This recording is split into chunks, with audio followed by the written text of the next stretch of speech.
नमस्कार मित्रांनो, कमळी ह्या मालिकेच्या पुढील भागांमध्ये अशा काही ट्विस्ट येणार आहेत की आपण सगळे बघून चकित होणार आहोत. नवीन वर्षाची पार्टी काउंटडाऊन सुरू आहे आणि एका क्षणामध्ये असा सत्याचा स्फोट होणार आहे की संपूर्ण घर हादरून जाणार आहे. ते कसं आणि कधी होणार आहे ते आपण या भागामध्ये पाहणार आहोत. पण त्याआधी जर तुम्ही आमच्या चॅनलला सबस्क्राईब केलं नसेल तर सबस्क्राईब करा आणि व्हिडिओ आवडल्यास लाईक द्यायला विसरू नका.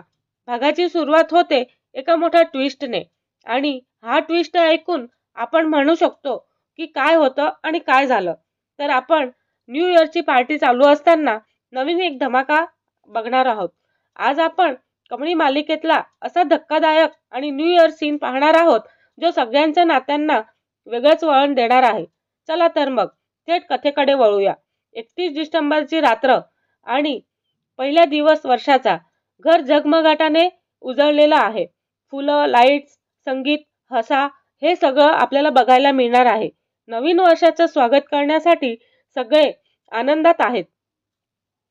पण ह्या गर्दीमध्ये कमळी मात्र वेगळीच दिसत आहे. हातात ग्लास तर आहे पण नजरेत आनंद नाही आणि तिच्या मनामध्ये तोच प्रश्न घुमत आहे की मी नेमकी आहे तरी कोण आणि इथे कशी आणि आई वडिलांचं काय आणि माझं खरं सत्य काय असेल.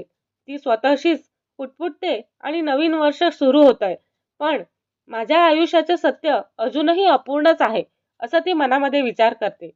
थोड्या अंतरावरती आपल्याला ऋषी दिसणार आहे आणि तो उभा असतो समोर. तो कमळीला पाहतो आणि त्याच्या मनामध्ये ठाम निर्णय घेतला जातो. आज नाही बोललो तर कधीच होणार नाही आणि तो स्वतःशीच मनामध्ये बोलत असतो. आणि जर आज हे उघड केलं नाही तर मी स्वतःला कधीच माफ करू शकणार नाही असं तो बोलत असतो. घड्याळाचा काटा 12ला 2 मिनिटं बाकी असताना दाखवत आहे. डीजे ओरडतो 2 मिनिट्स टू न्यू इयर आणि सगळेजण टाळ्या वाजवतात. काउंटडाऊनसाठी तयार होतात. 10, 9, 8 आणि अचानक थांबा असं ऋषीचा जोरात आवाज येतो. ऋषीचा आवाज संपूर्ण हॉलमध्ये घुमतो. संगीत थांबतं आणि सगळ्यांच्या नजरा ऋषीकडे वळतात. नयनतारा चकित होऊन विचारते, ऋषी काय करतोयस आणि ही पार्टी आहे इथे काय दाखवतोय.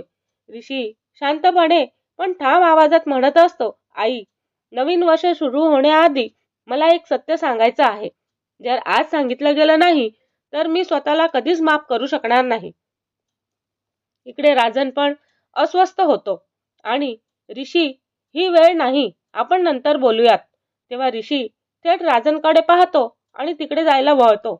हीच वेळ आहे काका, कारण हे सत्य इतकी वर्ष लपवून ठेवलेलं होतं आणि आज मला ते सांगायचं आहे.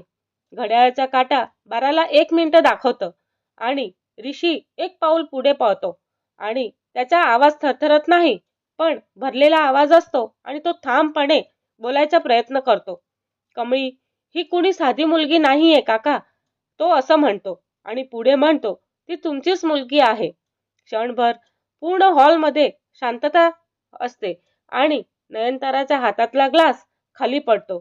कामिनीच्या चेहऱ्यावरचे रंगच उडतात. अन्नपूर्णा स्तब्ध होते आणि राजन हादरून म्हणत असतो, ऋषी तू हे काय बोलतोयस.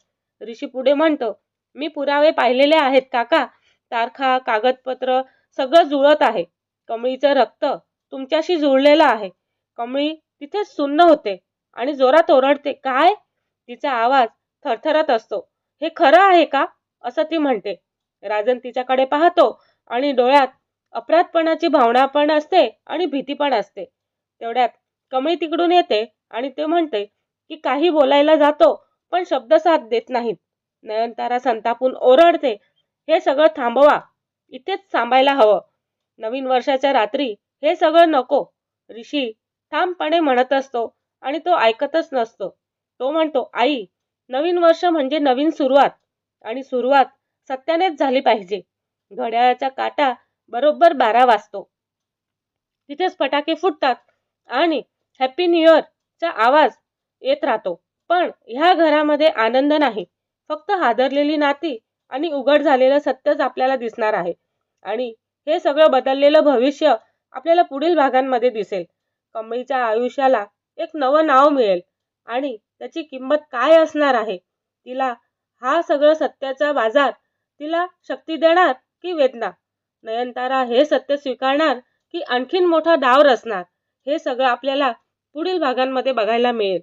ह्या न्यू इयरच्या धमाक्यानंतर कमळी मालिकेची कथा पूर्णपणे बदलणार आहे.